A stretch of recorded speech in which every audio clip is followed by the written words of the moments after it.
ભરૂચ અને અંકલેશ્વર વચ્ચે એસટીની લિંક સેવા આજે ભરૂચના ધારાસભ્ય રમેશ મિસ્ત્રીના હસ્તે ફરી શરૂ કરવામાં આવી છે. એમકે કોલેજના પરિસરમાં યોજાયેલા કાર્યક્રમમાં આ સેવાનો પ્રારંભ કરવામાં આવતા વિદ્યાર્થીઓ અને સ્થાનિકોમાં આનંદનો માહોલ છવાયો છે. ભરૂચના ભોલાવ ડેપોથી શરૂ થતી આ સેવા અંકલેશ્વર, ભડકોદરા, માંડવા, ભોલાવ તેમજ અંકલેશ્વર જીઆઈડીસી સુધી વિસ્તરશે. રોજ સવારે 7:15 વાગ્યે પ્રથમ ટ્રીપ ઉપડશે અને દિવસ દરમિયાન કુલ 16 ટ્રીપ ચલાવવામાં આવશે. મુસાફરો માટે ભાડું માત્ર 20 નક્કી કરાયું છે, જેને કારણે કોલેજમાં અભ્યાસ કરતા વિદ્યાર્થીઓને તેમજ જીઆઈડીસીમાં રોજગારી માટે આવતા હજારો કામદારોને રાહત મળશે.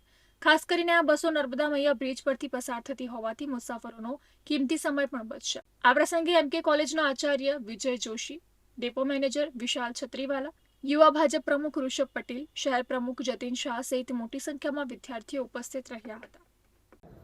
આ સેવાઓ શરૂ થતાં હજારો વિદ્યાર્થીઓનો લાભ મળશે. સાથે સાથે ભરૂચમાં કોલેજ અને કેટલીક હાઈસ્કૂલોમાં ભરૂચથી અંકલેશ્વર અને અંકલેશ્વરથી ભરૂચ આવતા વિદ્યાર્થીઓ માટે પણ જે નર્મદા મૈયા બ્રિજ ઉપર રિસ્ટ્રિક્શન છે, જેને પણ સ્પેશિયલ પાસ આપીને આ વિદ્યાર્થીઓને લઈ જવા લાવવા માટે જે બસોનો વાહનોનો ઉપયોગ થાય છે એને પાસ આપીને નર્મદા મૈયા બ્રિજ ઉપર પરવાનગી આપવામાં આવનાર છે, જેના કારણે હાઈવે જામની સ્થિતિમાંથી વિદ્યાર્થીઓનું શિક્ષણ ન બગડે.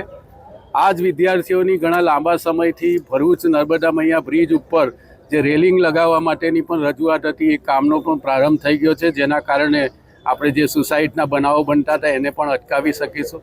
લગભગ કામ મોટા પાયે ઝડપી શરૂ થઈ ગયું છે, જેનો લાભ આવનારા દિવસોમાં આપણને મળશે અને કોઈ ઘટનાને આપણે નિવારી શકીશું.